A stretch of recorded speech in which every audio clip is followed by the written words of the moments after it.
મુક્તિની વાત બતાવી. ત્યાર પછી પરમાત્માના મુખારવિંદમાંથી નીકળેલા ચતુશ્લોકી ભાગવત, આજે 4 શ્લોકોનું ભાગવત ભગવાનના મુખારવિંદમાંથી પ્રગટ્યું.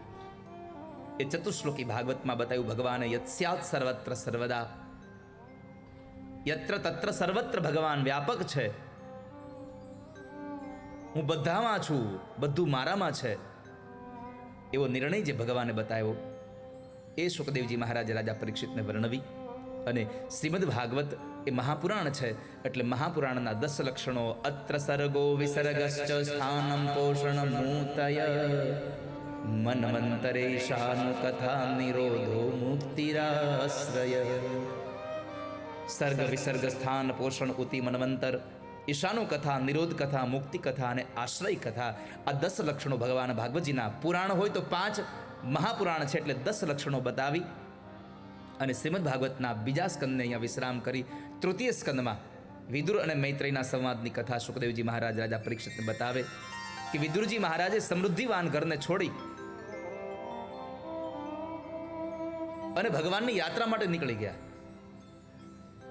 તીર્થયાત્રામાં ગયા છે. પરીક્ષિતે પ્રશ્ન કર્યો, બાપજી આ વિદુર યાત્રાએ શું કામ ગયા?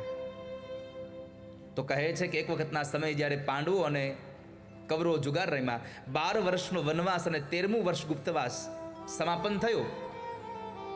એમાં વિદુરજી મહારાજે બધાની હાજરીમાં એમ કહ્યું કે હવે પાંડવોને એનો ભાગ આપણે આપી દેવો જોઈએ. ત્યારે કલીનો અવતાર દુર્યોધન એના ઉપર ક્રોધે ભરાયો, એનું અપમાન કર્યું અને એને ઘરેથી કાઢી મૂકે છે. નીકળી જાઓ મારા રાજ્યમાંથી, મારા રાજ્યમાંથી નીકળી જવાનો આદેશ આપ્યો. એટલે વિદુરજી નીકળી ગયા, પણ કોઈના પક્ષમાં ન ગયા. પોતે પોતાના પત્નીને સાથે લઈ અને ગંગાના કિનારે જઈ અને ઝૂંપડી બાંધી અને રહેવા લાગ્યા. આ બાજુ ભગવાન દૂત બની અને પાંડવોનો સંદેશો લઈ અને દુર્યોધન પાસે આવે છે. હસ્તિનાપુરમાં ભગવાનનું બહુ મોટું સ્વાગત થયું. પરમાત્માના સન્માન પછી પરમાત્માએ પોતાનો પ્રસ્તાવ રજૂ કર્યો કે હું પાંડવોનો એક સંદેશો લઈને આવ્યો છું અને એના માટે તમે આ યુદ્ધને નિવારી દો હવે. પણ દુર્યોધન માન્યો નહીં. કહે છે યુદ્ધ તો થશે જ. ભગવાને ત્યાં સુધી કીધું હતું કે પાંડવોને હું મનાવી લઈશ, તમે 5 ગામ આપી દો, આટલામાં સંતોષ માની જશે, તમે માની જવાની વાત.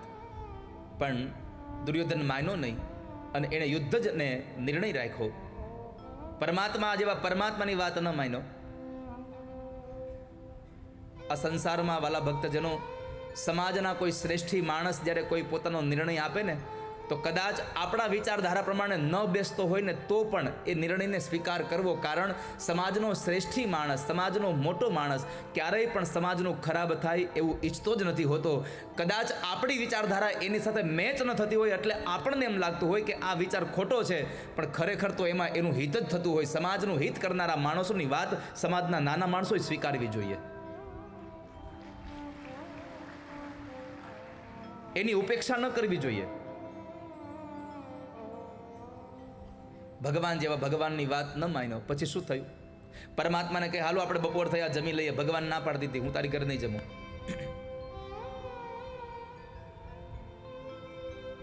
પરમાત્માએ બહુ સમજાવ્યો પણ ન સમજ્યો. ભગવાન જેવા ભગવાન કહે છે કે તું માની જા, માની જા, ન સમજ્યો. અંતે પરમાત્માને કહે ભોજન કરી લઈએ. ભગવાને ના પાડી ભોજન નહીં કરું. પરમાત્મા ભોજન કરવા માટે ક્યાં ગયા? વિદુર કાકાના ઘરે ગયા.